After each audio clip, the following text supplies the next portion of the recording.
Dear students, today we'll discuss Preludes by T.S. Eliot. T.S. Eliot, the 1948 winner of the Nobel Prize in Literature, is one of the giants of modern literature. Highly distinguished as a poet, literary critic, dramatist, editor, and publisher. In 1910 and 11, while still a college student, he wrote "The Love Song of J. Alfred Prufrock" and other poems that are landmarks in the history of literature.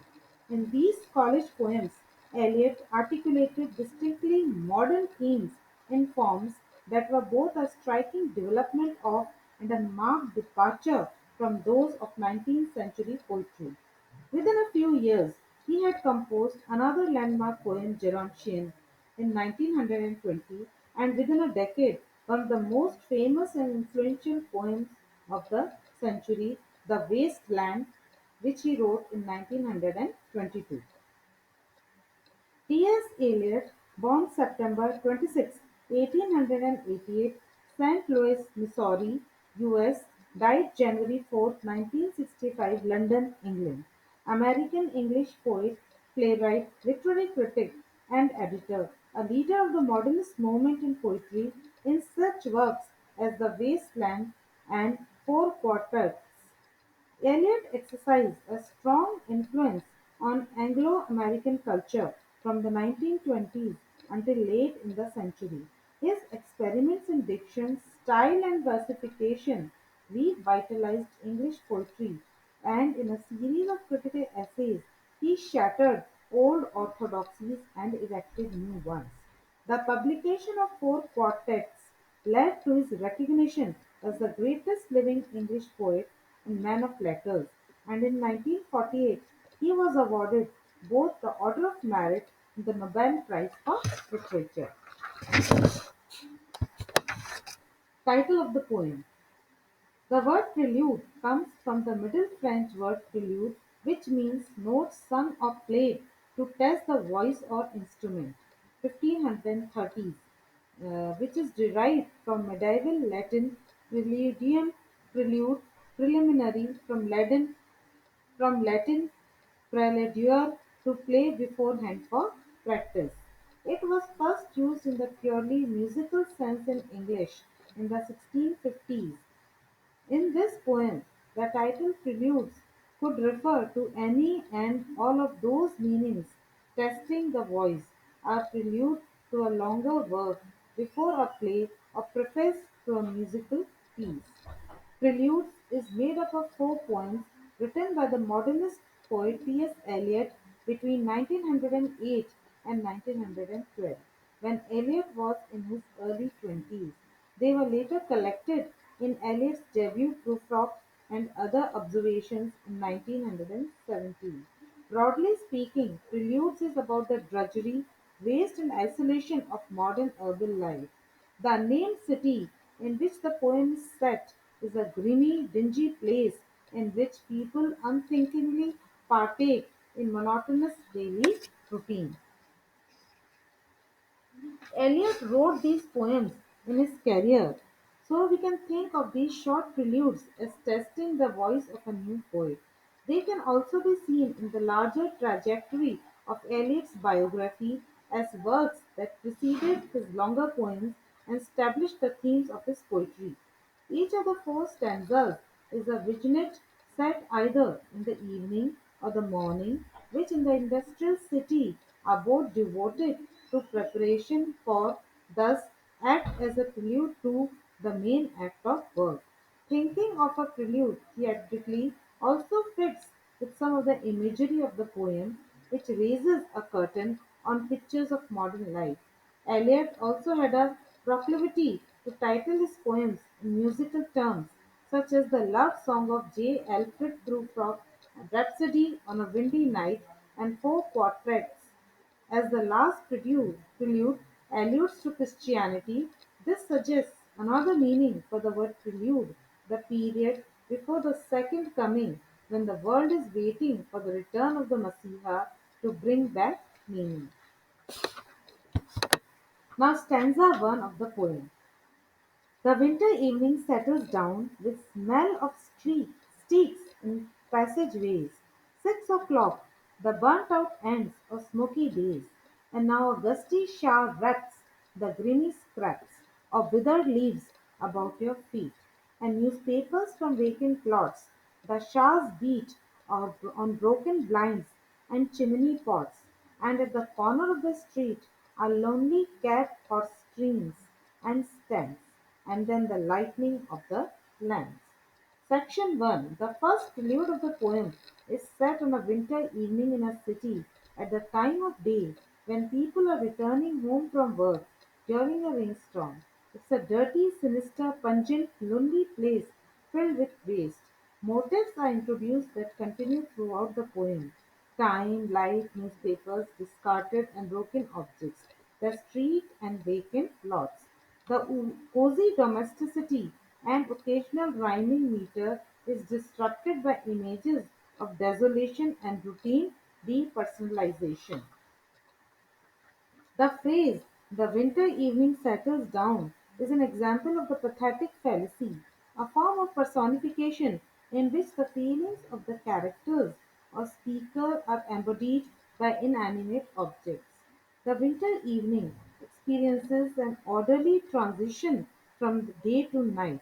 It situates the poem at a particular time of day, in a particular time of year, winter at dusk. The first two lines are written in iambic tetrameter or four emphasized syllables. uh, Dum da da dum da dum da dum da dum, beginning with a pleasant ordered musicality in the language, which is subsequently disrupted in the poem. Lines 2 and 4 rhyme, but lines 1 and 3 don't, in a free verse form that occasionally comes to order. The first four lines have a repeated S sound in the words settle, smell, sticks, passageways, six, ants, smoky, and days, which create a sibilant hissing sound, adding a sinister quality to the poem, suggesting a potentially threatening environment. The word passageways places the speaker in a city. The reference to 6 o'clock is part of a motif of time in the poem, including the mention of evening, the ends of the days, and the lightning of the lamp, the time when it gets dark. 6 o'clock is the time of day when people come home from work, eat, and transition to sleep. The voice of the poem seems to be located not inside eating with the worker, but outside in the passageway, suggesting alienation from everyday life. The burnt out ends of smoky days is a metaphor which compares the time of day to the ashes of a cigarette butt. The adjective smoky also adds a dirty quality to the image, describing the air pollution in industrialized cities when burning coal for fuel was common. The tone is melancholic. Imagine the bleak nature of a day filled with smoke, ending in exhaustion. Smoking a cigarette is also habitual, like all of the behavior of these urban workers. Lines 5 and 6 rhyme, playing with the form. They also use enjambment, continuing the sentence beyond the line without taking any pauses. In the third line, the poem uses the second person, bringing the reader into the poem as "you" is introduced. Grimy, withered, and vacant are emotive adjectives that judge the leaves, and newspapers to be dirty, depressing, and empty. The overall tone of the poem is of desolation. After the image of vacant lots of abundant places, the line ends with a semicolon, finally allowing a temporary stop to breathe. To in lines 9 and 10, the alliteration of beat, broken, and blinds creates the sensation of rain falling on buildings in disrepair. The alliteration continues with steams and stems, returning to the sinister sibilance of the first few lines. Line 12 ends with a full stop at a period which brings us to pause longer at the image of the cab horse. Line 13 is set apart on the page, given more space which points out its importance even as it rhymes with the line above, relating the two images to each other. The and then places it next in chronological time. This is the moment when night has fallen. The lightning of the lamp refers to the lightning of gas street lamps. It begins the motif of light in the poem. Section 2 of the poem. The morning comes to consciousness of faint stale smells of beer from the sawdust-trampled street, with all its muddy feet that press to early coffee stands. With the other masquerades, that time resumes. One thinks of all the hands that are raising dingy shades in 1,000 furnished rooms. The second prelude takes place in the morning, which smells and looks disgusting. City dwellers are reduced to symbols of their work, feet and hands moving repetitiously. They act as if in a play with only a pretense of meaning, and their lives are all the same. The morning comes to consciousness is another example of the pathetic fallacy, repeating the form of the first line of the first stanza. The morning is the subject, and it is conscious of the smell of the city. The olfactory imagery of smell of streets in passageways of the evening in the first stanza is replaced here with the day after olfactory imagery of faint stale smells of beer. It places the poem in time, the morning, through sensory experiences of orderly narcotic food and drink consumption. The stimulant of coffee replaces the depressant of beer. The S sound in comes consciousness, stale, smells, sawdust streets, and stands echo the sibilance of the first stanza again, bringing a hissing, sinister quality to the sound of the poem. The street then becomes the subject, with feet that belong to it in two synecdoches, all its muddy feet and all the hands that are raising dingy shades. Body parts comes to represent working class city dwellers, implying that they are merely the sum of their repetitious actions and that they are passive slaves to the city. The poem extends the observation to the entire city and generalizes it through the hyperbole 1,000 furnished rooms.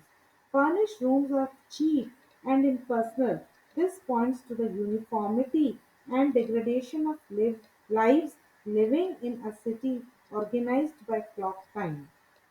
By implication, the poem seems nostalgic for a simpler, cleaner, and more individual human lifestyle before industrialization, a pastoral idyll. As the shades are raised, light is let into the room. The line about dingy shades creates a moment where a figurative curtain is raised on the vignettes of the drama of these city dwellers' lives, fitting in with the notion of a play. This is a dystopian vision of unceasing mechanical monotony and vulgarity. The emotive adjectives sawdust trampled, muddy, and dingy make the city feel disgusting.